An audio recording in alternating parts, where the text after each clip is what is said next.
come prepared for the Holy Communion. पौलुस Corinth की कलीसिया को पहले अध्याय के 18वें पद में इस बात को लिखकर बताने लगे और कहने लगे, क्रूस की कथा नाश होने वालों के लिए क्या है? मूर्खता है। ये मेज जो आपके सामने लगी है, जो गीत आपके सामने गाया आराधना के समय में, हाउ इज इट पॉसिबल कि ये परमेश्वर की देह है, ये परमेश्वर का बदन है? ये जो जूस हम लेने जा रहे हैं, ये जो दाख हम लेने जा रहे हैं, हाउ इज इट पॉसिबल कि ये परमेश्वर का लहू हो जाए? हाँ, क्रूस की कथा नाश होने वालों के लिए मूर्खता होती है। और आगे लिखा है, पर हम उद्धार पाने वालों के लिए क्या है? परमेश्वर की सामर्थ है। It is the power of God.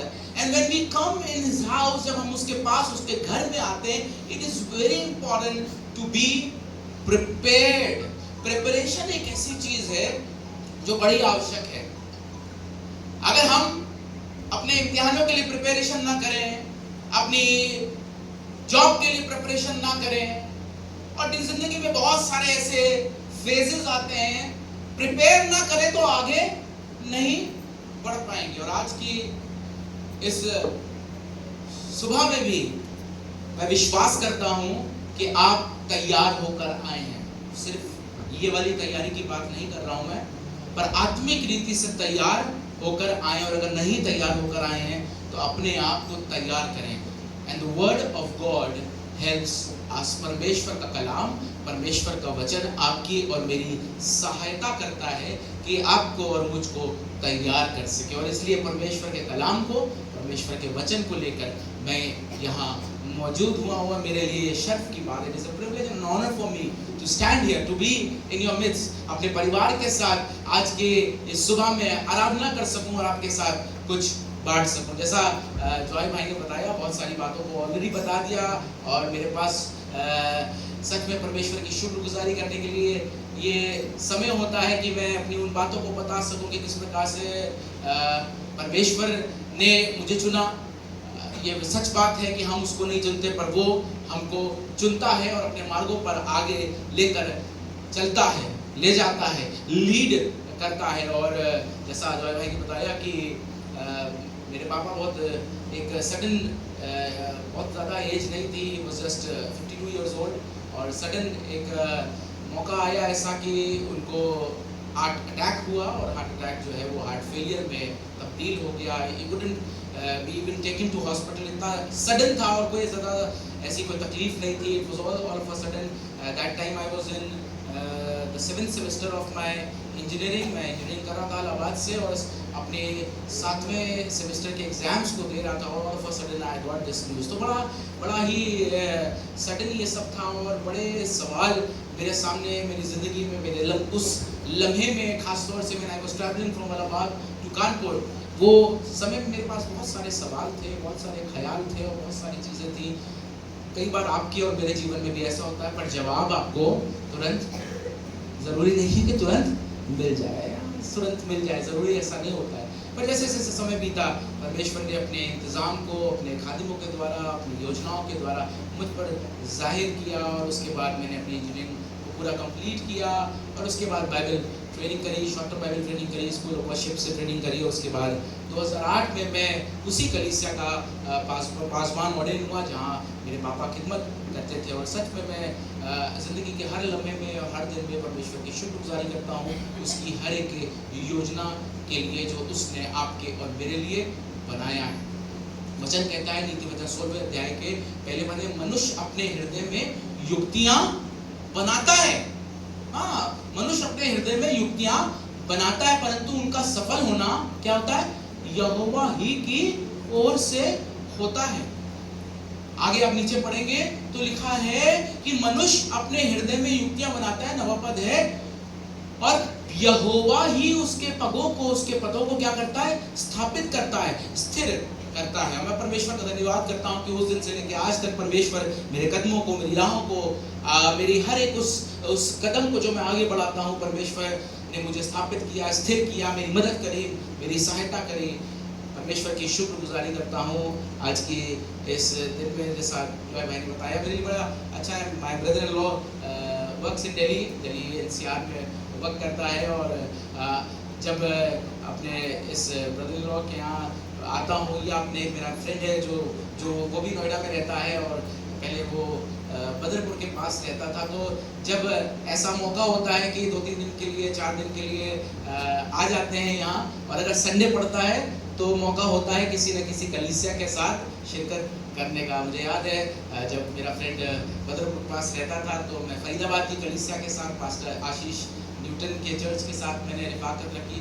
Last time मैं आया तो मेरा ब्रदर इन लॉ सुल्तानपुर में रहता था, तो साउथ दिल्ली की कलीसिया के साथ मैंने रिफाकत रखी। और पास्टर एडविन का चर्च है वहाँ जाने वाला हुआ। इस बार भी कुछ ऐसा प्लान बना और वीकेंड ऐसा था, तो हमने प्लान किया और पास्टर जॉय को मैंने बोला और इन्होंने मुझे वेलकम किया। ना सिर्फ वेलकम किया पर मुझे ये मौका दिया कि मैं आपके साथ परमेश्वर के वचन को बांट सकूं। जैसा बताया गया, मैं कानपुर से हूँ। कानपुर जो है वो आप जानते हैं बहुत सारी चीज़ों के लिए जाना जाता है। खाने के लिए तो जाना जाता है, एक और चीज़ के लिए जाना जाता है। अभी परसों में सरोजनी नगर की मार्केट में था। आप जानते हैं सरोजनी नगर की मार्केट में कैसे जो वेंडर्स होते हैं, हॉकर्स होते हैं, वो बेचने आते हैं। तो एक बेल्ट वाला मेरे पास आया और मुझे बेल्ट दिखाने लगा, लेदर है भैया, लेदर है। मैं उसको ऐसे देखा, मैंने उसको बोला मैं कानपुर से हूँ। तो कहने लगा इसके आगे मैं आपसे कुछ नहीं बोलूँगा, इसके आगे मैं आपसे कुछ नहीं बोलूँगा। तो कानपुर शहर हमारा लेदर के लिए जाना जाता है और परमेश्वर का धन्यवाद करते हो सब अच्छी चीज़ों के लिए। पर आसमान का खुदा एक बड़े काम को कर रहा है। कानपुर शहर में लगभग more than 50 churches are there, जो अलग अलग कानपुर के हिस्सों में है। और आसमान का खुदा वहाँ उस सेवा को बहुत तेजी से बढ़ा रहा है। दो आप जानते हैं हालात उत्तर प्रदेश के खासतौर से उस बेल्ट के बहुत अच्छे नहीं हैं, पर उन सब बातों के जो विपरीत हैं, जो नकारात्मक है, परमेश्वर का काम फिर भी बढ़ रहा है। कलीसियाएं फिर भी बढ़ रही हैं। हाँ, कहीं कहीं विरोध होता है, कहीं कहीं हालात बदल जाते हैं, शायद चर्च बंद हो जाता है, but that doesn't stop the pastors who are serving there, खासतौर से जो आउटरीच मिनिस्ट्री में सर्व कर रहे हैं। आसमान के खुदा ने उनके हृदय में वो आत्मा दी है और वचन बताता है कि आत्मा को ना बुझाओ। आपसे इस बात को इसलिए शेयर कर रहा हूँ क्योंकि आप शायद उस पर्सपेक्टिव से कहीं बेहतर जगह में हैं, पर आप एक काम कर सकते हैं।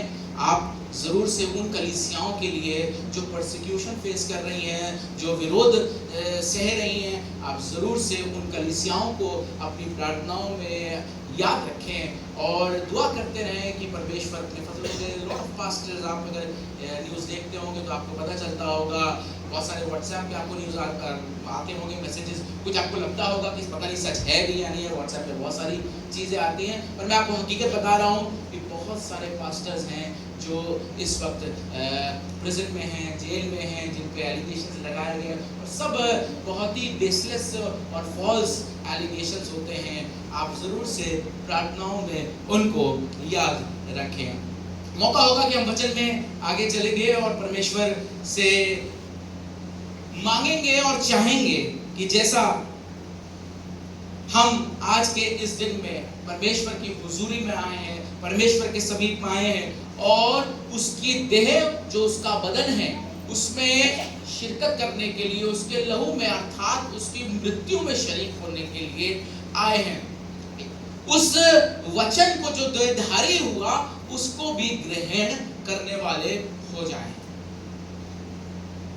उसका कलाम कहता है तेरा वचन मेरे पांव के लिए दीपक और मेरे मार्ग के लिए उजियाला है।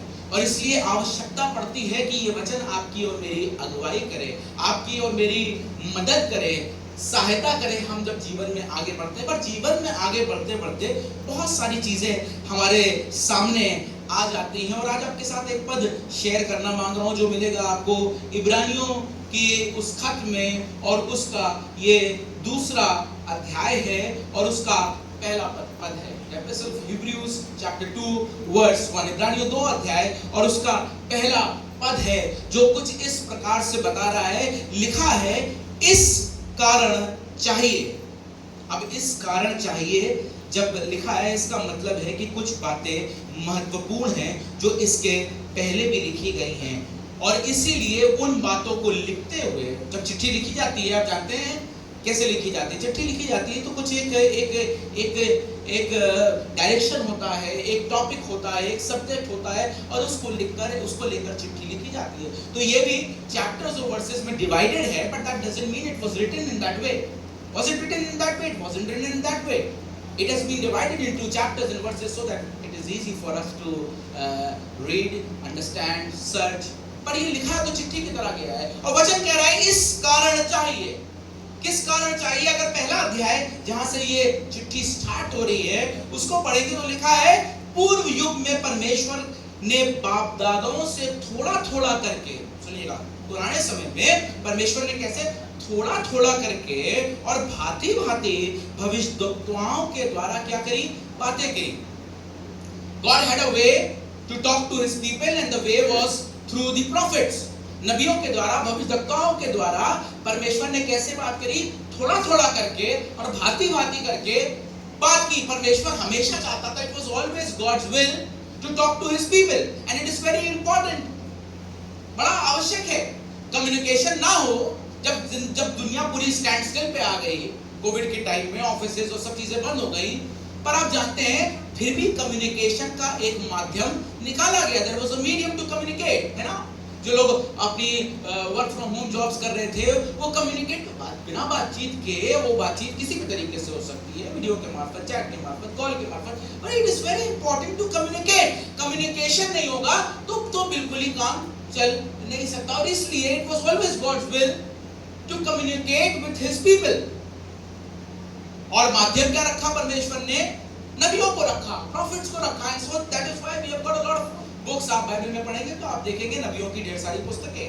it is divided into the books of major prophets and minor prophets, a lot of prophets। तो परमेश्वर के काम करने का तरीका क्या था? परमेश्वर चाहता था अपने लोगों से बात करे, अपनी मर्जी को जाहिर करे, अपने डायरेक्शन को जाहिर करे और इसलिए उसने नबियों को चुना। सुनिएगा, ये पुराने समय की बात की जा रही है कि कैसे करी? थोड़ा थोड़ा करके भांति भांति भविष्यद्वक्ताओं के द्वारा बातें की। पर दूसरा पद क्या है? इन अंतिम दिनों में, अब वो प्रेजेंट टाइम की बात कर रहा है, कह रहा है इन अंतिम दिनों में हमसे पुत्र के द्वारा बातें की जिसे उसने सारी वस्तुओं का वारिस ठहराया और उसी के द्वारा उसने सारी सृष्टि की रचना की। पर वो कह रहा है अब वो हमसे कैसे बात कर रहा है? अब तो नबी नहीं है, अब तो भविष्यद्वक्ता नहीं है, पर वो अब भी आपसे और मुझसे बात करना मांग रहा है। और अब क्या माध्यम है? अब माध्यम है यीशु मसीह, जो आपके और मेरे लिए उस अनंत जीवन का, उसमें होकर आप और मैं उस अनंत जीवन के, उस यीशु मसीह में होकर अनंत जीवन के वारिस ठहरते हैं। ये वचन यूहन्ना पहला अध्याय के अनुसार क्या हुआ? यीशु मसीह के रूप में देहधारी हुआ। जब आप और मैं ये वचन सुनते हैं, इस वचन को पढ़ते हैं, तो आप जानते हैं आप और मैं यीशु मसीह को ग्रहण करते हैं। आप और मैं ठीक उसी तरीके से जैसे पुराने नियम में, पुराने समय में आसमान का खुदा अपने लोगों से बातचीत करना चाहता था तो उसने क्या करा? नबियों को मुकर्रर किया। आज के इस समय में आपके और मेरे बीच में शायद नबी नहीं है। lot of pastors are there, they call themselves prophets। परमेश्वर उनके माध्यम भी शायद हो सकता है बात करता है, पर आप जानते हैं ये वचन यहाँ इब्रानियों की पत्री के अनुसार क्या बता रहा है? इस बात को बता रहा है कि आज इस अंतिम दिनों में, इस अंतिम समय में लिखा है इन अंतिम दिनों में वो क्या करता है? हमसे पुत्र के द्वारा बातें करता है, अर्थात इस वचन के द्वारा बातें करता है। और इसलिए बड़ा आवश्यक है कि आप और मैं इस वचन पर क्या करें। और इसीलिए लिखा है, अगर वापस इब्रानियों दूसरा अध्याय और उसके पहले पद पे आएंगे तो लिखा है इस कारण चाहिए। हमने समझ लिया किस कारण चाहिए? इस कारण चाहिए कि हम उन बातों पर जो हमने सुनी है, सुनते तो हम बहुत सारी बातें, वो जो दुनिया में रहकर हम बातें सुनते हैं वो नहीं, पर जो वचन से हमने बातें सुनी है। और मैं विश्वास करता हूं कि आप और मैं हर संडे शायद YouTube के माध्यम से, शायद अलग अलग और माध्यमों से परमेश्वर के उन वचनों को, उन बातों को आप और मैं सुनते हैं। वचन कह रहा है इस कारण चाहिए कि हम उन बातों पर जो हमने सुनी है क्या करें? और भी मन लगाएं, और भी मन लगाएं। क्यों? ऐसा ना हो कि बहकर उनसे दूर चले जाए। यही जिंदगी की दौड़म दौड़ में, भागम भाग में क्या होता है, कई बार ऐसा ही होता है कि हम सुनते तो बहुत कुछ है ना, We come to the church every Sunday, जैसा मैंने बोला, और बहुत सारे माध्यमों से सुना तो हमने बहुत है, पर कहीं ऐसा तो नहीं है कि हमने मन नहीं लगाया। और अगर मन लगाया है तो वचन कह रहा है कि क्या, और भी मन लगाएं। सिर्फ मतलब समझ के देखिएगा, सुनना तो इनफ नहीं है, पर शायद मन लगाना भी इनफ नहीं है। वचन कह रहा है कि और भी मन लगाएं, क्योंकि अगर और भी मन नहीं लगाएंगे तो क्या होगा, बहकर कहीं दूर चले जाएंगे। और ये बहना एक ऐसी चीज है कि जिसके लिए आपको क्या एफर्ट नहीं करना पड़ता। बहने के लिए किसी को एफर्ट करना पड़ता नहीं। If the river is flowing, अगर कहीं पानी का बहाव है, उस पानी के बहाव में बहने के लिए आपको कुछ नहीं करना पड़ेगा। आप बह जाएंगे, नदी में कोई कूद जाता है, गिर जाता है, तो वो बहकर आगे निकल जाता है। बहने के लिए कुछ प्रयास नहीं करना पड़ता है। और इसीलिए इंग्लिश में कहते हैं drifting away, you drift away, and when you are drifting away आपको पता भी नहीं चलता है। हाँ? अगर बहाव तेज है और कोई उस बहाव में है और कोशिश कर रहा है कि वो आगे बढ़े, वो ड्रिफ्ट कर रहा है, he doesn't know. A lot of times this is what happens in our spiritual drift. It is not something which suddenly happens. ऐसा नहीं कि एकदम से हो जाएगा और आप कहीं बहकर सडनली यहाँ थे वहां पहुंच गए, नहीं। ये स्पिरिचुअल ड्रिफ्टिंग भी आपके और मेरे जीवन में it is often slow, subtle, और जब तक हम दूर नहीं निकल जाते तब तक पता भी नहीं चलता, पता भी नहीं चलता कब बहकर दूर चले गए। और इसीलिए इब्रानियों की पत्री लिखने वाला इस बात को कह रहा है, क्या हम और भी मन लगाएं। इंग्लिश में एक ट्रांसलेशन में लिखा है pay the most careful attention, not just attention but you have to pay the most careful attention. मतलब समझिए आप एडजेक्टिव किस तरीके से यूज किया गया है, मतलब एडजेक्टिव पे एडजेक्टिव, केयरफुल और उसके बाद लिखा है most careful. You don't have to just be attentive and pay attention, but you have to be careful, and you don't just have to be careful, but you have to be most careful that you do not drift away. कहीं ऐसा ना हो कि आप बहकर दूर चले जाएं। और आप और मैं जो बड़ी फास्ट जिंदगी में ना, पुराने समय में there used to be a lot of time, अगर आप अपने ग्रैंड पेरेंट्स की जनरेशन में या अपने पेरेंट्स की जनरेशन में भी देखें तो they used to have a lot of time, but in today's age जब नौकरी के आवर्स बहुत लंबे होते हैं, आप लोग नोएडा दिल्ली में रहते हैं, नोएडा से शायद दिल्ली जाते हैं, दिल्ली से वापस आते हैं, हमने भी अपनी कार से आना जाना किया, बड़ा टाइम लगता है ना, ट्रैफिक कितना है, आधे से ज्यादा टाइम 2-2 घंटा लग जाता है एक बार जाने में, फिर आज शाम को लौटने, तो समय निकल जाता है। और इस बड़ी फास्ट जिंदगी में, फास्ट जीवन में पता भी नहीं चलता कब हम ड्रिफ्ट कर रहे हैं, कब हम ड्रिफ्ट कर रहे हैं। हाँ, हम चर्च आ रहे हैं, संडे को चर्च आ जाते हैं, पर कहीं ऐसा तो नहीं है we are still drifting away. As I said, it is not something which suddenly happens, but you slowly drift away. वचन क्या बता रहा है? इस कारण चाहिए कि हम उन बातों पर जो हमने सुनी है और भी मन लगाएं, ऐसा ना हो। Pay close attention to the things that hurt, so we do not drift away. अगर आप सोचेंगे भैया हम तो जो है बहुत मजबूत, बहुत स्ट्रॉन्ग, हमारा फेथ स्ट्रॉन्ग, हमारी सारी चीजें स्ट्रॉन्ग, हम तो ड्रिफ्ट अवे नहीं कर सकते। आप बाइबल उठा के देखिए, बाइबल उठा के आप देखिए, you take the example of Abraham, you take the example of David, you take the example of Moses, you take the example of any of the superstars of the Bible, जिनको आप जानते हैं, जिनके विषय में बार-बार आपको बताया जाता है, आप पढ़ते हैं, आप सुनते हैं। इनकी स्टोरीज हम देखते हैं। There came a time in their lives when they drifted away from the Lord. जब वो परमेश्वर से दूर हो गए और जैसा मैंने कहा पता भी नहीं चला कब ऐसा हो गया। अरे एक शख्स तो था जो जिसके विषय में लिखा है कि वो परमेश्वर के क्या था, हृदय अनुसार था। उर्दू में लिखा है परमेश्वर के दिल के मुताबिक था, man after God's own heart. Such a man जिसको कहा जा रहा है वो परमेश्वर के मन के मुताबिक था। बताइए, एक दिन अपने छज्जे पे शायद खड़ा था ना, अपनी बालकनी में शायद खड़ा था, कुछ ऐसा दृश्य देख लिया और मन जो है वो जिसके विषय में लिखा है कि सबसे क्या है, अधिक धोखेबाज है। और हिंदी में लिखा है असाध्य रोग से ग्रसित है। उर्दू में लिखा है और लाइलाज है।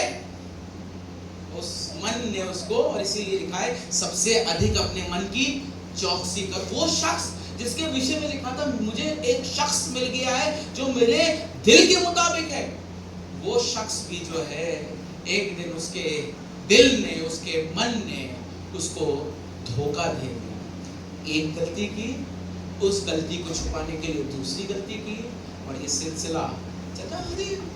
What David? Can David do something? जिसके विषय में हम इतनी बातें गोलियत वाली कहानी बताते हैं, हम बताते हैं वो जब बाजा बजाता था तो शाऊल के ऊपर से दुष्ट आत्मा निकल जाती थी, मतलब इतना अभिषेक जन। When David can drift away, surely you and I, आप और मैं भी शायद बहकर दूर निकल जाएंगे किसी दिन, तो पता भी नहीं। हम तो चर्च तो आ रहे थे, हम चर्च तो आ रहे थे, पर फिर भी एक समय आया हमने रियलाइज किया, एक दिन तो मैं यहाँ था पर पता ही नहीं चला मैं कब यहाँ आ गया और यहाँ से बाहर निकल गया। और इसलिए आवश्यकता पड़ती है आपको और मुझको कि अपने आप को उस वचन पर क्या करें, कायम रखें, और क्या, और भी मन लगाने वाले हो जाए।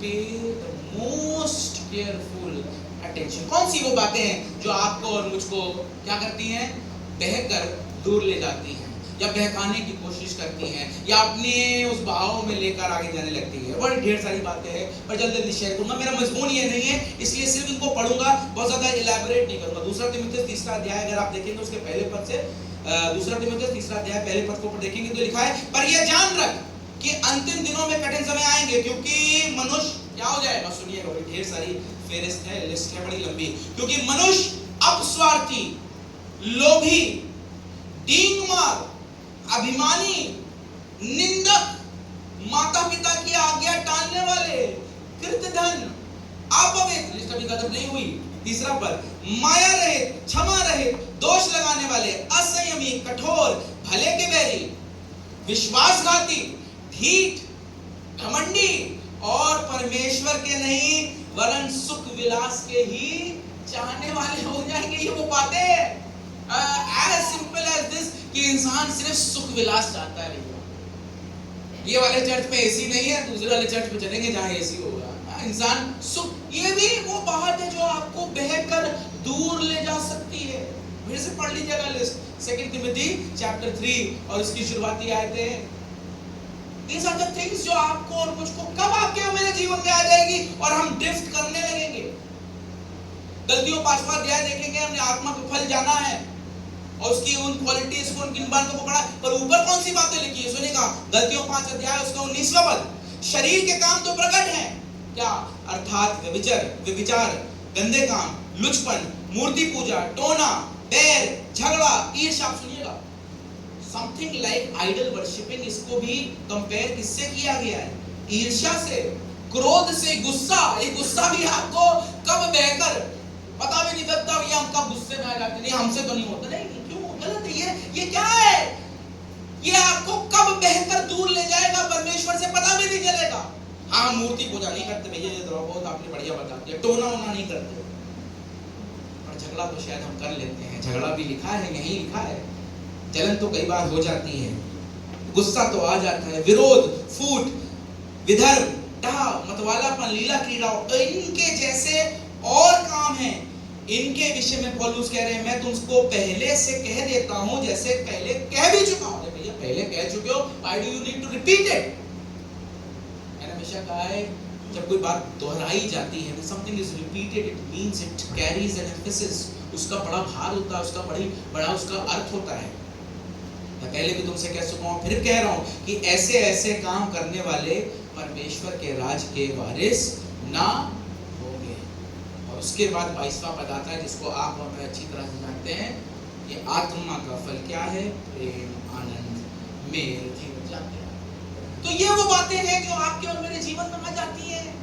बड़ी सिंपल सी है, बेसिक सी है, पढ़ लीजिएगा। गलतियों की पुस्तक उसका 5वां अध्याय उसके 19वें पद से, और तिमुथियुस की पत्री में उसके 3रे अध्याय में पढ़ लीजिएगा। ये छोटी बातें हैं, ये पता भी नहीं चलता है, and we start to drift away. और आप और मैं परमेश्वर में कायम रहें, उसकी देह में और उसके लहू में शिरकत करना आपके और मेरे लिए सिर्फ ट्रेडिशन नहीं रहेगा। हमने बपतिस्मा ले लिया है, आज होली कम्युनियन है, आज चर्च चलेंगे, होली कम्युनियन ले लेंगे, दैट्स इट, डन। हाँ, कर लीजिए। But this table, this communion, ये डजंट मीन एनीथिंग। ये आपके लिए कुछ नहीं है, एक रीति बनकर रह जाएगी। और आप और मैं जो परमेश्वर में विश्वास करते हैं, ये क्रूस की कथा आपके और मेरे लिए क्या मूर्खता नहीं, पर परमेश्वर की सामर्थ बनने वाली हो जाए। तो वचन क्या कहता है कि क्या किया जाए? What should be done, what should be done. मैं अभी तक अपने टॉपिक पे नहीं आया हूँ, आराम से बैठिएगा। मुझे लगता है जॉय भाई ने मुझे थोड़ा समय ज़्यादा दिया, बड़ी जल्दी प्रेजेंटेशन होने के बाद में समय मिल गया, तो मेरे पास थोड़ा समय, इसलिए मैं भी अपने टॉपिक पे, मेन टॉपिक पे नहीं आया हूँ। ये सिर्फ जो है ये समय बांध रहा हूँ मैं, तो मेरे साथ थोड़ी देर बेयर कीजिएगा। पर मैं विश्वास करता हूँ कि आज के इस दिन में मैंने बड़ी तैयारी की, बहुत देर मैं तैयारी करता रहा, मुझे कुछ मिल नहीं रहा था, और फिर मैं तकरीबन 12 बजे जो है रात में सो गया। तो मैं 5 बजे सुबह उठा और फिर मैंने तैयारी की, और परमेश्वर ने ये वचन मुझे दिया। तो बेयर विद मी, मैं विश्वास करता हूँ कि आज आप जब यहाँ से जाएंगे तो कहीं ना कहीं आत्मिक रीति से थोड़ा और जोरावर होकर जाने में करना क्या चाहिए। दूसरा पत्रस उसका 3रा अध्याय और उसके 18वें पद में वचन क्या कह रहा है, सुनिएगा। पर हमारे प्रभु और उद्धारकर्ता यीशु मसीह के अनुग्रह और उसकी पहचान में बढ़ते जाओ, उसके अनुग्रह और उसकी पहचान में बढ़ते। If you do not want to drift away, what you need to do is that कि आपको उसके अनुग्रह और उसकी पहचान में, ये जितनी फेरिस्त मैंने आपको दी ना, जितनी बड़ी मैंने चिट्ठी आपको दी, जितनी बड़ी आपको लिस्ट मैंने आपको दी, ये परमेश्वर की पहचान है। परमेश्वर की पहचान है क्या? नहीं, उसकी पहचान नहीं है, ये शैतान की पहचान है। पर वचन कह रहा है कि तुम एक काम करो, तुम यीशु मसीह के अनुग्रह और उसकी पहचान में बढ़ते जाओ, उसकी महिमा अब भी हो, युगान युग होती रहे। करना क्या है? उसकी पहचान में बढ़ना है। उसकी पहचान में बढ़ने का मतलब क्या? तो उसके जैसे बनना है, उसके जैसे बनना है। उसका कलाम कहता है, संसार के सदृश ना बनो, परंतु अपनी बुद्धि के नए हो जाने से, do not conform to this world. Yes, we are in this world, but the word of God says and advises us, do not conform to this world. इस जमाने के सदृश, इस जमाने की तरह ना बनो। तुम क्या करो? उसके अनुग्रह और उसकी पहचान में क्या करो? बढ़ते जाओ। कैसे होगा? दूसरा अध्याय 1 पद हमने पढ़ा और उसमें बहुत साफ तौर पे लिखा था, हम और भी मन लगाएं। उर्दू में लिखा है, गौर करें। आपको और मुझको गौर करने की जरूरत है, और उन बातों को जो आपके और मेरे जीवन में आपको और मुझको ड्रिफ्ट करती है। मुझे पता है इफिसियों 4 अध्याय उसके 14वें पद में सुनिएगा, ताकि हम आगे को बालक न रहे। 4 अध्याय 14वां पद, इफिसियों की पत्री, एपिस्टल ऑफ इफिशियंस, ताकि हम आगे को बालक न रहे, जो मनुष्य की ठग विद्या और चतुराई से उनके भ्रम की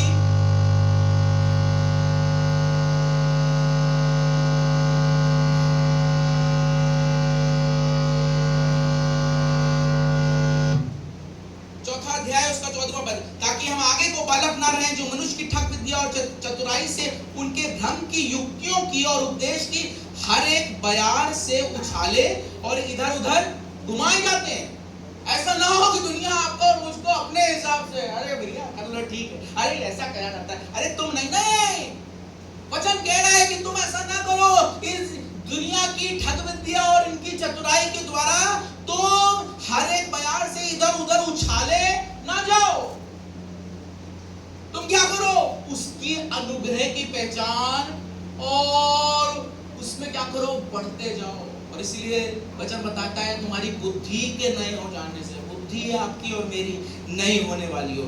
कैसे करेंगे? 4 बातें आपको बताना मांगता हूं और ये मेरा मजमून है। This is my subject and this is my topic this morning. 4 things you and I can do. मैं भी आपके साथ शामिल हूँ, जो आपको और मुझको करने की जरूरत है। अगर आप और मैं क्या अपनी जिंदगी रूपी नाव में सवार हैं और उस भव सागर में हैं, क्या करना है? नाव में रहना हमेशा नहीं। नाव एक दिन दूसरे किनारे तो जानी है ना, जाना है, सबको जाना है ना, सबको जाना है। सैयों ने देश, हमारा है देश, रहते हैं हम परदेश, जाएंगे एक दिन अपने देश। जाना हमको उस जगह पे है जो परमेश्वर ने आपके और मेरे लिए ठहराई है। यूहन्ना रचित सुसमाचार 4वें अध्याय में यीशु मसीह ने कहा है, तुम्हारा हृदय व्याकुल ना हो, तुम मुझ पर, परमेश्वर पर विश्वास रखते हो, मुझ पर भी विश्वास रखो। मेरे पिता के घर में रहने के बहुत से स्थान हैं, यदि ना होते तो मैं तुमसे कह देता। वरन मैं जाता हूँ कि तुम्हारे लिए जगह तैयार करूँ, और जब जाकर तुम्हारे लिए जगह तैयार करता हूँ तो फिर आकर तुम्हें अपने यहाँ ले जाऊंगा, कि जहाँ मैं हूँ वहाँ तुम भी हो। He has prepared a place for you and for me। और आपको और मुझको वहां जाने की जरूरत है। और परमेश्वर ने कितनी खूबसूरत बात कही है कि जहां मैं हूं वहां तुम भी रहो। वो नहीं चाहता है कि आप और मैं किसी और जगह पर है, किसी और स्थान पर है। वो चाहता है जहां मैं हूं वहां तुम भी रहो। तो मैंने उससे कहा, प्रभु हम नहीं जानते कि तू कहां जानता है तो मार्ग कैसे जाना है?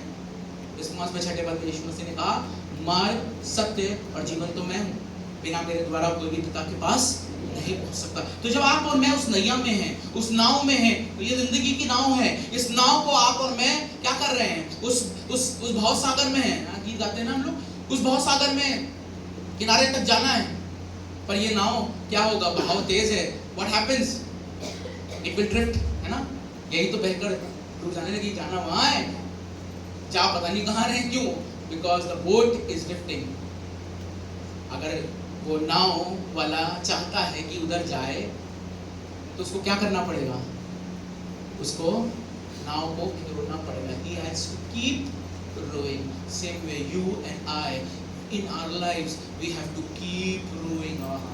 We have to keep rowing. आपको नाव खींचना पड़ेगा, ऐसे नहीं होगा। अगर नहीं खेलोगे, अगर उसको रो नहीं करेंगे, चप्पू नहीं चलाएंगे, what will happen? You will drift away. और सबसे मजेदार बात तो you will not know until unless बहुत दूर चले जाएंगे, तब तक पता भी नहीं चलेगा कि हम ड्रिफ्ट कर रहे हैं। और इसलिए आप और मैं क्या करें? अपनी जिंदगी का वो आत्मिक चप्पू चलाए। दूसरा पत्रस उसका पहला अध्याय उसके 5वें पद में, second Peter first chapter verse 5 onward, सुनिएगा लिखा है, और इसी कारण तुम क्या करो? सब प्रकार का यत्न करके। मुझे बड़ा अच्छा लगता है जब एडजेक्टिव यूज होता है ना, और फिर एडजेक्टिव पे एडजेक्टिव यूज होता है। सिर्फ लिखा है, नहीं लिखा है कि सब प्रकार का क्या करो? यत्न करो। इस कारण तुम सब प्रकार का यत्न करके, यानी सिर्फ यत्न नहीं लिखा है, क्या लिखा है? सब प्रकार का यत्न करके। उर्दू में लिखा है पूरी कोशिश, सिर्फ कोशिश नहीं, कोशिश से नहीं होगा, सिर्फ पूरी कोशिश। इसी कारण तुम सब प्रकार का यत्न करके। इसका मतलब इट इज नॉट इजी। ये चप्पू चलाना आसान नहीं है। क्या करना पड़ेगा? सब प्रकार का यत्न करना पड़ेगा। और तब क्या होगा? सब प्रकार का यत्न करके अपने विश्वास पर सद्गुण, और सद्गुण पर समझ, और समझ पर संयम। ये आप समझिए, आसान नहीं है। अगर आप चाहते हैं, if you do not want to drift away, you have to keep rowing। और इस नाव को चलाने के लिए आपको क्या करना पड़ेगा? सिर्फ यत्न नहीं करना पड़ेगा, पर सब प्रकार का यत्न। सिर्फ कोशिश नहीं करनी पड़ेगी, पर पूरी कोशिश करनी पड़ेगी। हाँ, मैं अपने विश्वास पर सद्गुण, उस सद्गुण पर समझ, उस समझ पर संयम, संयम से भी काम नहीं चलेगा, उस संयम में धीरज, और धीरज पर भक्ति, और भक्ति पर भाईचारे की प्रीति क्योंकि अब समझ लीजिए, अगर आपने दीवार बनते हुए देखा हो तो एक रद्दा, उसके ऊपर दूसरा रद्दा, उसके ऊपर तीसरा रद्दा, ब्रिक्स पे ब्रिक्स ऐसे लगाई जाती है, and then a wall is made. ऐसे नहीं बन जाती है। आपके और मेरे लिए ये चप्पू चलाना कुछ ऐसा ही है। आपको चलाने की जरूरत है, समझ को रखने की जरूरत है, संयम को रखने की जरूरत है, अविश्वास को रखने की जरूरत है, धीरज को रखने की जरूरत है, और भक्ति पर भाईचारे की प्रीति, और उसके बाद क्या, और भाईचारे की प्रीति पर, उसके बाद बड़ी अच्छी बात लिखी है, भाईचारे की प्रीति पर क्या करो, प्रेम बढ़ाओ। नहीं लिखा है, क्या लिखा है, बढ़ाते जाओ। इसको जानते हैं क्या कहते हैं, इंग्लिश में इसको कहते हैं continuous tense. It is something which needs to continue. अगर ये कह दिया जाता कि ये कर लो तो इजी हो जाता है, एक बार तो हम भैया ये सब कर लेते, धीरज, संयम, विश्वास, सद्गुण, I can do it, done। पर नहीं, वो कह रहा है इन सब चीजों को क्या करो, इन सब सारे रद्दों के ऊपर क्या करो, प्रेम बढ़ाते जाओ। ये चप्पू चलाना आसान नहीं है, पूरी कोशिश करने की जरूरत है, सब प्रकार का यत्न लगाने की जरूरत है, ताकि आप और मैं बहकर कहीं भी उससे दूर ना चले जाएं। आगे, क्योंकि यदि ये बातें तुम में वर्तमान में रहें और बढ़ती जाएं, तो तुम्हें हमारे प्रभु यीशु मसीह के पहचानने में निकम्मे और निष्फल नहीं होने देगी। बिल्कुल बढ़िया समझ लीजिए, अगर आप और मैं इन कामों को करते रहेंगे और ये बातें आप में और मुझ में बढ़ती जाएंगी, तो आप और मैं बहकर दूर जाने वाले नहीं होंगे, उसके पहचानने में निकम्मे और निष्फल नहीं ठहरेंगे। और जिसमें ये बातें नहीं सुनिएगा, वह अंधा और धुंधला देखता है और अपने पूर्वकालीन पापों से धुलकर शुद्ध होने को भूल बैठा है। इस कारण हे भाइयों, अपने बुलाए जाने और चुन लिए जाने को सिद्ध करने का भली भांति फिर क्या करो, यत्न करते जाओ। You have to keep rowing, you have to keep rowing। वो चप्पू आपको और मुझको चलाने की जरूरत है। सुनिएगा, लिखा है भली भांति यत्न करते जाओ, क्योंकि यदि ऐसा करोगे तो कभी भी ठोकर नहीं खाओगे। वचन बताता है, स्टैंडर्ड ट्रांसलेशन में लिखा है, जो बाइबल सोसाइटी ऑफ वर्जन का ट्रांसलेशन है, कि ठोकरों का लगना अवश्य है।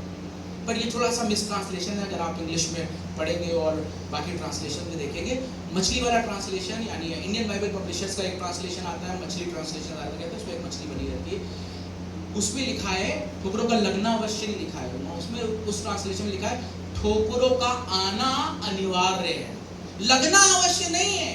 और इसलिए वजह, ठोकरें आएंगी आपके और मेरे जीवन में, ये हकीकत है जिंदगी में। there will be a lot of things which will happen in your life जो एक ठोकर समान लगेंगी। तो ठोकरें का आना, मेरे बात ध्यान से सुन लीजिएगा, अगर आप चाहेंगे आपके जीवन में ठोकरें नहीं, ठोकरें आएंगी।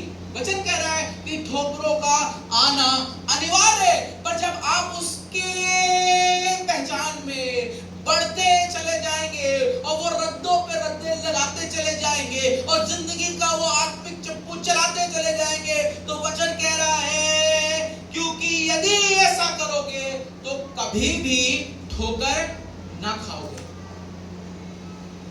कौन है जो कहेगा भाई हम तो चाहते हैं कि हम ठोकर खाएं? नहीं, अगर आप चाहते हैं कि जाके घुस जाएं उसमें, है ना, भिड़ जाएं उसमें, तो लगी जाएगी।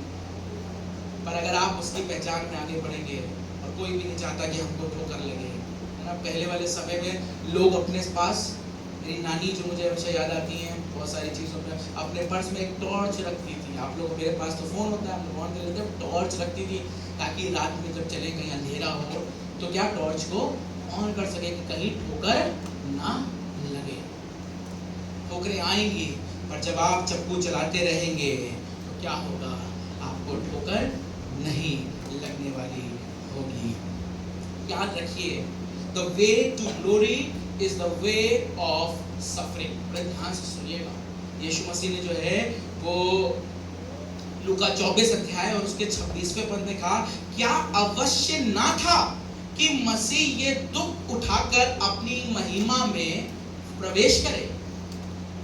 The way to glory is the way of suffering, and the reality of today's life is that nobody wants to suffer। और यीशु मसीह कह रहे क्या ये अवश्य नहीं था कि परमेश्वर का पुत्र उस महिमा में दाखिल होने से पहले दुख उठाए? यूहन्ना 15 अध्याय और उसका 16वां पद आपने मैंने बहुत अच्छे से पढ़ा है कि तुमने मुझे नहीं चुना परंतु मैंने तुम्हें चुना है। ये वाली वर्ष हमने बहुत अच्छे से पढ़ी है। और आप क्या जानते हैं कि इसके बाद नीचे ही 18वें पद से ही क्या बातें लिखी है? ये वाली वर्ष तुमने पढ़ ली और इसको हम बड़ा अच्छे से ग्रहण कर लेते हैं। पर क्या हमने 18वें पद को पढ़ा? 18वां पद क्या कह रहा है और उसके बाद की लिखी हुई बातें क्या कह रही है? मैंने देखा ना, we can not cherry pick. बड़ा अच्छा लगता है, ये वाली चीज निकालो, ये वाली चीज निकालो, ये वाली चीज निकालो। We can not cherry pick from the word of God. इसको तो हमें टोटलिटी में लेने की जरूरत है। But a lot of times we have read the 15th verse and we go on claiming it for ourselves. But have we read the verse 18 onwards? क्या वचन कह रहा है? उसी के बाद 2 पद बाद क्या कह रहा है? 18वें पद में लिखा है, यदि संसार तुमसे बैर रखता है तो तुम जानते हो कि उसने तुमसे पहले मुझसे भी बैर रखा है। यदि तुम संसार के होते तो संसार अपनों से प्रेम रखता, परंतु इस कारण कि तुम संसार के नहीं वरन मैंने तुम्हें संसार में से चुन लिया है, इसलिए संसार तुमसे बैर रखता है। इसका मतलब समझिए बात को कि हमने ये तो कह लिया कि नहीं परमेश्वर ने मुझे चुना है। चुनने का मतलब है क्या?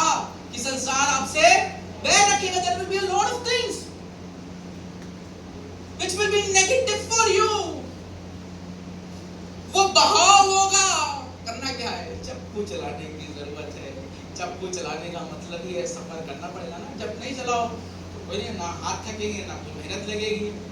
चप्पू चलाने का मतलब if you have to keep rowing, it means you have to do something. यदि तुम संसार के होते तो संसार अपनों से प्रेम रखता, परंतु इस कारण कि तुम संसार के नहीं वरन मैंने तुम्हें संसार में से चुन लिया है, इसलिए संसार तुमसे बैर रखता है। जो बातें मैंने तुमसे कही थी, दास अपने स्वामी से बड़ा नहीं होता, उसको याद रखो। यदि उन्होंने मुझे सताया, सुनिएगा, यदि उन्होंने मुझे सताया तो वो तुम्हें भी सताएंगे। यदि उन्होंने मेरी बात मानी तो वो तुम्हारी भी मानेंगे। You have to keep rowing. चप्पू चलाते रहिए। दूसरी बात, you have to be careful। बड़ी बड़ी बेसिक सी बात है। सावधानी हटी और दुर्घटना घटी। You have to be careful। आप अपनी जिंदगी रूपी नाव में हैं, अपनी जिंदगी के सफर में गीत गाते हैं हम लोग, जब लोग जंगली दरख्तों के दरमियान एक सेब के पेड़ के समान। क्यों कहते हैं? क्योंकि हमारा जीवन जो है वो एक सफर की मानिंद है। इसमें आगे बढ़ने के लिए आपको चप्पू चलाने की जरूरत है, आपको पूरी कोशिश करने की जरूरत है, आपको सब प्रकार का यत्न करने की जरूरत है, और साथ में you need to be careful. सावधानी रखने की जरूरत है। पहला पत्र 2 अध्याय उसका 11वां पद, 1 पीटर चैप्टर 2 वर्स 11। हे प्रियो, मैं तुमसे विनती करता हूं कि तुम अपने आप को क्या करो? परदेसी और यात्री जानकर उन सांसारिक अभिलाषाओं से जो आत्मा से युद्ध करती हैं, क्या करो? बचे रहो। आप कहेंगे हम दुआ करते हैं, वो नहीं, दुआ करने से नहीं होगा। आपको खुद बचे रहने की जरूरत है, आपको खुद बचे रहने की जरूरत है। कोविड के समान है बिल्कुल। जो अपनी सेफ्टी करेगा, वो सारे प्रिकॉशंस लेगा, वो बचा रहेगा। तो आपको और मुझको वचन कह रहा है क्या करने की जरूरत है? कुछ करने की जरूरत है। ये वही मास्क और वही सैनिटाइजर और वही सोशल डिस्टेंसिंग है।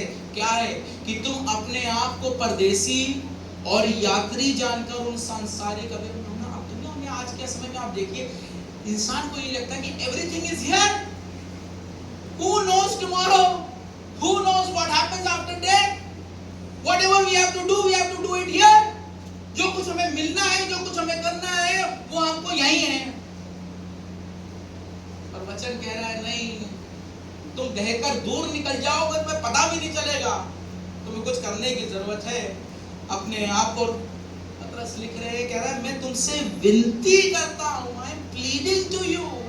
क्या प्लीड कर रहा है? कि अपने आप को तुम परदेसी और यात्री जानकर उन सांसारिक अभिलाषाओं से जो आत्मा से युद्ध करती है, बचे रहो। पौलुस कह रहे गलतियों 5:16 में, पर मैं कहता हूं आत्मा के अनुसार चलो तो तुम शरीर की लालसा किसी रीति से पूरी ना करोगे। शरीर कहता है, दुनिया कहती है, जमाना कहता है कि तुम्हारे एक गाल पे कोई थप्पड़ मारे, फोन लगाओ और 12 को बुलाओ, और फिर बिल्कुल सब आप देखते हैं ना, नए जमाने में ढेरों रील्स और ढेरों वीडियोस आते हैं, रोड रैश के इंसिडेंट, थोड़ी सी छोटी सी चीज हुई, बस मुक्का लाख घुसा लाख सब स्टार्ट हो गया। ये आत्मा के अनुसार चलना नहीं है। जरा सी कोई चीज हुई, जबान खराब हो गई, तुरंत जबान खराब हो गई। नहीं, वचन कह रहा है, पर मैं कहता हूं आत्मा के अनुसार चलो तो तुम शरीर की लालसा किसी रीति से पूरी ना करोगे, क्योंकि शरीर आत्मा के विरोध में लालसा करता है। आत्मा कहती है कि तुम्हारे एक गाल पे कोई थप्पड़ मारे तो दूसरा उसकी तरफ फेर दो। शरीर तो उल्टा कहता है। शरीर कहता है कि तुमसे कहे मेरा बोझ उठाकर 2 कोस चलो, शरीर क्या कहता है? हम काहे चले, हमारा बोझ तुम जानो, जबरदस्ती है ना। दिस इज व्हाट, किसी का बोझ उठा के भाई हम क्यों चले, तुम अपना जानो, आओ अपना निपटेगा, हम काहे बीच में नहीं। वचन आत्मा कहते हैं 2 कोस अगर तुमसे कह रहा है चलने के लिए बोझ उठा के, तो 4 कोस चले जाओ। कोई तुमसे तुम्हारा क्या कुर्ता मांगे तो उसको दोहर दे दो, वचन कहता है, कुर्ता मांगने के बाद मैं कुर्ता अपना क्यों दे? नहीं, शरीर क्या करता है? आत्मा के विरोध में लालसा करता है। आत्मा ये नहीं कहती है, शरीर ये नहीं कहता है, आत्मा ये कहती है। और आपको और मुझको अपने जीवन में अगर आप चाहते हैं कि हमारे जिंदगी में हम चप्पू चलाते रहें, तो हमको कुछ बातों की सावधानी रखने की जरूरत है। कहीं ऐसा तो नहीं हम सांसारिक अभिलाषाओं में और बुद्धि के नए हो जाने से मतलब ही क्या था? बुद्धि का नया हो जाना मतलब क्या है? मतलब यही है कि ये वचन आपके और मुझको do not conform to this world, आप इस जमाने के सदृश ना बनो, परंतु तुम्हारी बुद्धि के नए हो जाने से उसकी क्या मर्जी को जानो और उसके समान बनो। ये बुद्धि का नया हो जाना यही है कि हम वचन के द्वारा अपने आप को रिन्यू करें। तीसरा point, first point you have to keep growing, second point you need to be careful. अपने आप को परदेसी जानो, सांसारिक अभिलाषाओं में आप जमाने की तरह ना बनो, आत्मा के अनुसार चलो। तीसरी बात जो बड़ी आवश्यक है कि आपको ये याद रखना चाहिए, you have to go, a lot of times you have to go against the tide, है ना। जिस तरफ बहाव है, जिस तरफ लहर है, उसके विरोध में कई बार जाना पड़ेगा। उस बहाव में बहना आसान है, but you and I need to know and expect a lot of times that we have to go against the tide. A lot of things happen. अब मैं कॉलेज में था, जैसा जॉय भाई ने बताया, इंजीनियरिंग कॉलेज में था। इंजीनियरिंग कॉलेज में आप जानते हैं क्या होता है, 12th के बाद हम लोग का स्टार्ट हो जाता है बैचलर्स डिग्री, और इंजीनियरिंग ज़्यादातर बच्चे अपने शहर को छोड़कर दूसरे शहर में आते। तो मैं भी कानपुर छोड़ के इलाहाबाद गया, और मैंने ये जाना क्योंकि 12th के बाद, 12th तक तो घर में रहते हैं, माँ बाप का साया रहता है, हाथ रहता है, बहुत सारी चीज़ें निगरानी रहती हैं। पर 12वीं के बाद, 12th के बाद एक जवान, एक बच्चा, एक लड़की अपने घर को छोड़कर दूसरी जगह चल गया। अब वहाँ क्या है, वो एकदम ओपन, खुला, कोई ना ऊपर है, ना कोई देखने वाला, ना कोई कुछ करने वाला है। तो क्या होता है, बहाव बह रहा है, और बहुत ढेर सारे तरीके के बहाव है ना। बहुत देर तक मुझे बहुत इलैबोरेट करने की जरूरत नहीं है, ये बहाव है। और होता क्या है, मैंने देखा सब अपना बहाव में बहने लगते हैं। और हमारे टाइम में, हमारे कॉलेज में कौन से प्रकार का नशा इजीली अवेलेबल नहीं होता था, और जवान लड़के नहीं करते थे, वो क्यों, और सब करने लगते थे, बहाव में बह रहे। हमारे टाइम में, नए जमाने में आपको बताऊं कि रैगिंग नहीं होती है। हमारे टाइम में बहुत रैगिंग होती थी। आज के टाइम में रैगिंग बहुत ज़्यादा स्ट्रिक्ट नॉर्म्स, बहुत, हमारे टाइम में बहुत रैगिंग होती थी, और मैं आपको बताऊं बहुत गंदी वाली रैगिंग होती थी। और मैं उनमें उस परिस्थिति में गुजरा। पर हमारे एक सीनियर थे जो चर्च जाते थे, और वहाँ पास्टर बादल हैं नैनी चर्च में, वो उनके चर्च में था, तो मैं थोड़ा रैगिंग से बच गया। पर मेरे साथ वाले जो मेरे रूममेट्स हैं, वो बहुत उस बड़ी गंदी रैगिंग को उन्होंने सहा। मैं काफ़ी हद तक बचा रहा, और कोई ऐसी चीज़ नहीं। जब मैंने ये बात सोची कि यही वो फर्स्ट ईयर वाले बच्चे जो सेकेंड ईयर में आते हैं, और यही सेकेंड ईयर वाले जो फेस करके आए, यही वो क्यों करते हैं। मैं तो कभी नहीं करूँगा, मेरे साथ ऐसा हुआ। अब नहीं, पर होता क्या, बहाव ऐसा है कि हमसे साहब हम भी यही करेंगे, and this is how it keeps on going on, going on and going on. और फिर बाद में बहुत हालात और बहुत सारे आप जानते हैं केसेस ऐसे होने लगे जहाँ तक जवानों ने सुसाइड तक किया, क्योंकि बहुत बहुत खराब तरीके। क्यों ऐसा हो रहा है? क्योंकि बहाव ऐसा है। स्मोक करना है, हर प्रकार का नशा करना, बहाव ऐसा है। पर नहीं, आपको और मुझको बहाव के, ये सिर्फ उस बात नहीं, आज के जमाने में भी आप लोग तो ऐसे उस समय में रहते हैं, ऐसे शहर में रहते हैं जहाँ बहुत सारे ऑफिसेज में बहुत सारी तरीके की चीजें होती हैं और बहुत इजीली कर लिया जाता है। और कई बार बहुत सारी ऐसी चीजें कर ली जाती हैं सिर्फ इसलिए क्योंकि किसी को पता नहीं चलेगा, है ना। सबसे इजी चीज तो ये होता है, पता चल जाए कि ये वाला काम करने पर किसी को पता नहीं चलेगा। नहीं, ये तो हाँ, ये बहाव है, ये बहाव है। पर अगर आप और मैं चाहते हैं कि ड्रिफ्ट करके बहकर दूर ना निकल जाएं, तो we have to expect and we have to go against the tide। मत्ती 7 अध्याय में 14वें पद में यीशु मसीह ने कहा, क्योंकि सकेत है वो फाटक और सकरा है वो मार्ग जो जीवन को पहुंचाता है, और थोड़े ही हैं जो उसे पाते हैं। You have to go against the tide। सकेत उस फाटक से, छोटे फाटक से, नैरो मार्ग से, सकरे मार्ग से कौन जाना मांगता है? कोई नहीं जाना मांगता है। सब तो चाहते हैं कि क्या वो बड़े वाले फाटक से प्रवेश करेंगे, विशाल चौड़े मार्ग पे जाएंगे। नहीं, you and I have to go against the tide। And fourth point, the last point, and then I will end। सबसे आवश्यक कि आपके और मेरे पास जो नाव है उसका एंकरेज है ना, उसका लंगर, जानते ना आप, एक एंकर बहुत इंपॉर्टेंट होता है जो मदद करता है कि नाव बह ना जाए। अगर एंकर नहीं की जाएगी, चाहे नाव हो चाहे बड़ा सा बड़ा शिप हो, तो कहीं ना कहीं वो बहाव में बहकर ड्रिफ्ट कर जाएगा और बह जाएगा। इसलिए जब शोर पे नाव लगाई जाती है तो उसको एंकर किया जाता है। आपको और मुझको भी अपने जीवन को एक स्ट्रॉन्ग एंकरेज चाहिए है। कुलुसियों की पत्री उसका 2 अध्याय और उसका 6 पद। सो जैसे तुमने मसीह यीशु को प्रभु करके, कुलुसियों 2:6, सो जैसे तुमने मसीह यीशु को प्रभु करके ग्रहण कर लिया है, वैसे ही, सुनिएगा, ग्रहण करना बहुत अच्छा, very important, to accept Christ as your saviour. और मैं विश्वास करता हूँ हम सब अपने जीवन में यीशु मसीह को अपना उद्धारकर्ता करके हमने स्वीकारा है। But is it enough? It is not. So जैसे तुमने मसीह यीशु को प्रभु करके ग्रहण कर लिया है, आगे लिखा है, वैसे ही तुम उसमें क्या करो? चलते रहो। चलो नहीं लिखा है, फिर मैं आपको बताऊं, बाइबल में टेंस बहुत अच्छी तरह से मेंशन है। यहाँ भी कंटिन्यूअस में क्या करो? चलते रहो, कंटिन्यूअस टेंस, चलते रहो, सिर्फ चलो नहीं, चलते रहो। ग्रहण करने के बाद आपको और मुझको उसमें चलने की जरूरत है, और उसी में जड़ पकड़ते और बढ़ते जाओ। बड़ा इंपॉर्टेंट है। जितने लोग पौधे लगाते हैं उनको मालूम है कि पौधा तब तक बढ़ेगा नहीं जब तक जड़ नहीं पकड़ेगा। तो आवश्यक है उसी में जड़ पकड़ते और बढ़ते जाओ, और जैसे तुम सिखाए गए हो, है ना, इसीलिए लिखा था, जो बातें तुमने सुनी हैं उन पर और भी मन लगाओ, कहीं ऐसा ना हो। ये मैंने वचन पढ़ा ना इब्रानियों 2:1 में, यहाँ भी वो कह रहा है कि ये वचन तुमने, ये बातें तुमने सीखी है, तुम सिखाए गए हो।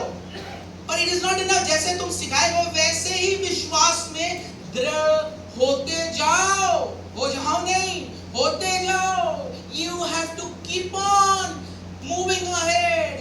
ये वचन बार बार आपको बता रहा है, पढ़ते जाओ, करते जाओ, दृढ़ होते जाओ और अत्यंत धन्यवाद करते रहो। इफिसियों 4 अध्याय उसका 15वां पद, इफिसियों 4 अध्याय उसका 15वां पद, वरन प्रेम में सच्चाई से चलते हुए सब बातों में उसमें जो सिर है अर्थात मसीह में क्या करो? बढ़ते जाओ। बार-बार वचन इसी बात को बता रहा है और दोहरा रहा है। इब्रानियों 6 अध्याय उसके 18वें पद में, ताकि 2 बेबदल बातों के द्वारा जिनके विषय में परमेश्वर का झूठा ठहरना अनहोना है, हमारा दृढ़ता से ढांढस बन जाए, जो शरण लेने के लिए इसलिए दौड़े हैं कि उस आशा को जो सामने रखी हुई है, क्या? उस आशा को जो सामने रखी हुई है, इसलिए दौड़ रहे हैं ना, आशा सामने रखी, उसको प्राप्त करने वाले हो। वह आशा हमारे प्राण के लिए क्या है? ऐसा लंगर है जो स्थिर और दृढ़ है और पर्दे के भीतर तक पहुंचाता है। क्या मतलब इसका? वो आशा कोई और नहीं है, यीशु मसीह है, आपके और मेरे जीवन की वो जीवित आशा। वचन कह रहा है कि वो आशा तुम्हारे सामने है, उसको प्राप्त करने के लिए उसकी तरफ ढांढस बांधते हुए और दृढ़ता से, बड़े ध्यान से लीजिएगा, बहुत ढेर सारी बातें हैं, क्या ढांढस बांधते हुए और दृढ़ता से उस पे शरण लेने के लिए उसकी तरफ, उस आशा की तरफ दौड़े चले जाओ। क्यों?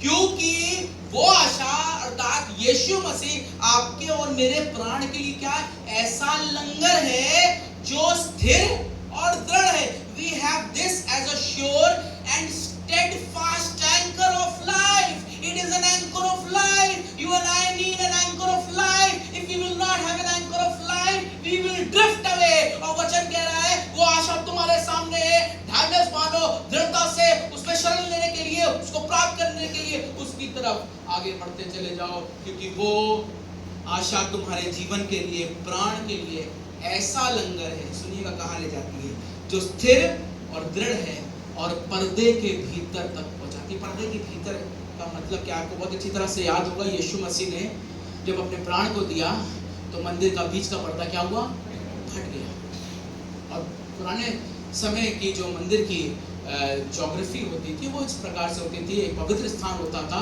और एक अति पवित्र स्थान होता था। अति पवित्र स्थान परमेश्वर की उपस्थिति को दर्शाता था, परमेश्वर को दर्शाता था। वचन कह रहा है परमेश्वर तक तो सब पहुंचना चाहते हैं ना। आप दुनिया में भी देखिए, आज इंसान बहुत कुछ कर रहा है। कुछ समय पहले आपको मालूम है इलाहाबाद में क्या चीज़ हुई थी, प्रयागराज में क्या चीज़ आई थी, करोड़ों लोग क्या वहाँ पहुँच रहे थे, किस चीज़ के लिए पहुँच रहे थे, मोक्ष मिल जाए, शांति मिल जाए, और लॉट ऑफ थिंग, नाम अलग अलग है, पर कहीं ना कहीं हर इंसान को मालूम है, अमीर से अमीर, मिलियनेयर और बिलियनेयर, वो भी कहीं ना कहीं जाते हैं और कुछ ना कुछ उनको मालूम है अल्टीमेटली तो जाना है, जाना तो वही है। तो हर इंसान अपने जीवन में पहुंच को मालूम है, जो विश्वास में है, जो अविश्वास में, नाम अलग हो सकते हैं, कुछ कहने का तरीका होता है, पर अल्टीमेटली जाना वही है। यीशु मसीह ने कहा जैसे मार्ग, सत्य और जीवन तो मैं हूँ, बिना मेरे द्वारा पिता के पास कोई नहीं पहुंच सकता। वचन यहाँ कह रहा है यही वो लंगर है जो आपके लिए, मेरे लिए स्थिर और दृढ़ है और आपको और मुझको क्या पर्दे के भीतर तक पहुंचाता है, अर्थात उस पवित्र स्थान में पहुंचाता है। यही वो लंगर है, यही वो एंकर है। बहुत से लोग मिस कर गए, बहुत से लोगों ने उसको, उस एंकर को स्ट्रॉन्ग नहीं रखा। मैंने डेविड का एग्जांपल दिया, if you take the example of Solomon, you will see Solomon again a wise man, a man who asked for wisdom and was counted as the most wise man। आप जानते हैं वो भी एक दिन बहकर दूर चला गया। पहला राजा अगर आप पढ़ेंगे तो आप जानेंगे कि किस प्रकार से he faded and drifted away by women, है ना, बताइए। वचन में, पुराने नियम में बहुत साफ तौर पे लिखा था do not multiply your wives, पर सुलेमान ने तो मल्टीप्लाई क्या किया, पता नहीं टू द पावर कौन सी जो है ना वो ले गया। And because of those wives who came from all neighboring nations and all type of, जितने वो उस समय में अलग अलग तरीके के कल्ट्स थे और चीज़ें थी, वहाँ से लेके आई और सुलेमान को बहकाकर उसी डायरेक्शन में ले गई। और अब अल्टीमेटली अपनी ज़िंदगी के बुजुर्गी के आलम में उसने सबोपदेशक की पुस्तक लिखी, द बुक ऑफ इक्लेसियास्टियस, जिसमें उसने कहा सब व्यर्थ है। उसने कहा जो कुछ मैंने चाहा, जो कुछ मैंने सोचा उसको प्राप्त कर लिया। आप सोच कर देखिए, ऐसी वाली आपके और मेरे पास पावर आ जाए कि आज ये सोचे कल हमारे पास, बल्कि तुरंत हमारे पास, कितनी बड़ी पावर है, शायद किसी के पास नहीं होगी। पर सुलेमान वो शख्स है जिसके पास शायद ऐसी पावर थी। वो शख्स जानते क्या कह रहा है कि सब कुछ व्यर्थ है। क्या? ये सब पकड़ना, ये सब प्राप्त करना, इट इज ऑलवेज व्यर्थ है। और जानते क्या लिखा, तथा वायु पकड़ने के समान है, अर्थात हवा को आप पकड़ नहीं सकते ना। ये सब चीजों को जिसने हासिल कर लिया वो अपने बुढ़ापे की उम्र में इस बात को लिखने लगा और कहने लगा सब व्यर्थ है, सब बेकार है। आप और मैं अपने जीवन में, इफिसुस की कलीसिया में भी अगर आप देखेंगे अब वह बड़ा अच्छा था, बड़ा अच्छी कलीसिया थी, पत्री लिखी गई, आपको सब मालूम है। तो प्रकाशित वाक्य में आप जानते हैं वचन क्या कह रहा है, तुमने अपना पहले सा प्रेम छोड़ दिया है। You forgotten your first love. जैसे पहला तुमने प्यार किया था, इफिसुस की कलीसिया को बोला जा रहा है तुमने पहले सा प्रेम छोड़ दिया। क्या हुआ, क्या हुआ पता नहीं कब ये कलीसिया बहकर दूर निकल गई, कब सुलेमान बहकर दूर निकल गया, कब दाऊद बहकर दूर निकल गया, कब मूसा उस गुस्से में आकर उस लाठी को पीट गया। And I can go on giving examples and examples. ये ड्रिफ्ट करके दूर चले गए, ये बहकर दूर चले गए। बात छुपाई नहीं गई है। लिखने वाले, बाइबल बनाने वाले, कंपाइल करने वाले, they could have hidden these things. जिस शख्स के बारे में हम अच्छी अच्छी बातें पढ़ते हैं उसके बारे में कोई गंदी बात पढ़े, पर ये छुपाई नहीं गई, लिखी नहीं, because it is a teaching for you and for me. This morning, this word is for you and not just for you and just for me also. कि आप और मैं अपनी जिंदगी में कहीं ऐसा ना हो, उस वचन पर गौर ना दें और भी मन ना लगाएं और बहकर दूर निकल जाएं और पता भी ना चले। आइए अपनी आंखों को बंद करेंगे, अपने सिर को झुकाएंगे और दुआ करेंगे और कहेंगे प्रभु यीशु मसीह आज के इस दिन में मैं चाहता हूं कि मेरा जीवन प्रभु तेरी मर्जी के अनुसार हो। हम अपनी जिंदगी के रोजमर्रा के कार्यों में हैं प्रभु, प्रतिदिन के कामों में हैं। We go to our jobs, we do all the household work, we are always busy, Lord. We have got our bread and butter to earn. हमें अपनी प्रतिदिन की रोटी कमानी है, इसलिए प्रभु इन सब मेहनत के कामों को हम कर रहे हैं। और यहाँ बैठा एक एक शख्स प्रभु बड़ी मेहनत के साथ, मैं विश्वास करता हूँ आपने अलग अलग जगहों पर इनको प्रभु, someone might be a businessman, someone might be going to a job, someone might be a teacher. They've got their different tasks, different responsibilities. And we all are doing what is set for us. पर कहीं ऐसा ना हो प्रभु, हम गौर करना प्रभु, सुन तो रहे हैं, आ रहे हैं कलीसिया में, आ रहे हैं चर्च, पर कहीं ऐसा ना हो हम मन लगाना और भी मन लगाना भूल जाएं और धीमे धीमे बहने लगे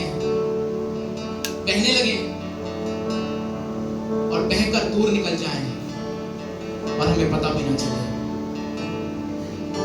प्रभु आज के इस सुबह में प्रभु किसी को मैं खड़ा नहीं कराना चाहता प्रभु, पर प्रार्थना करना चाहता हूं यहाँ बैठे एक एक शख्स को अपने आप को मिलाकर कि प्रभु ऐसा ना हो कि मैं किसी दिन बहकर, आज मैं यहाँ खड़ा हूं, ऐसा ना हो कुछ समय बाद कहीं मैं बहकर दूर निकल जाऊं और मुझे पता भी ना चले, और जब दूर कहीं पहुंच जाऊं तब मैं देखूं और मैं जानूं और रियलाइज करूं that I drifted away and never knew about it.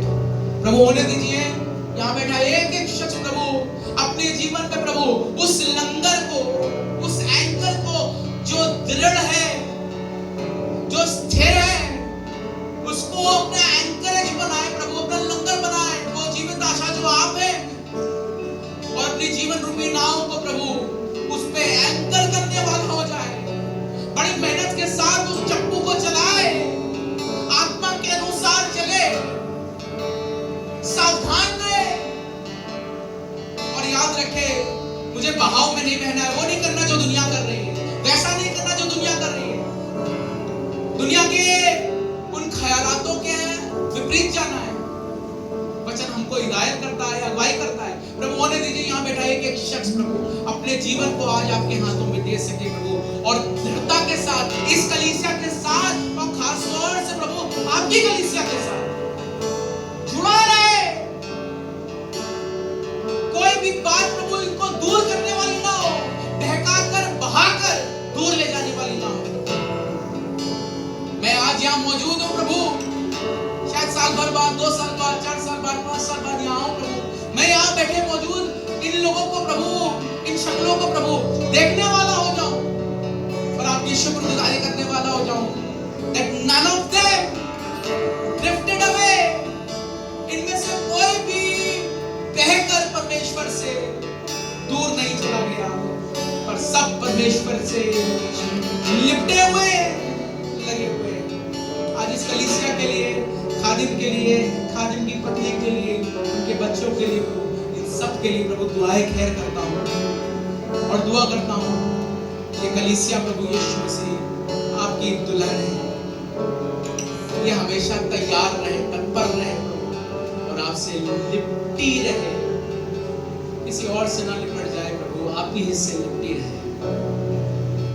हमें तैयार कीजिए, खास तौर से प्रभु जब आपकी मेज में शिरकत करते हैं, आप प्रभु यीशु मसीह आज अपने जीवन को एक बार फिर से आपके हाथों में देकर प्रभु आपकी हुजूरी में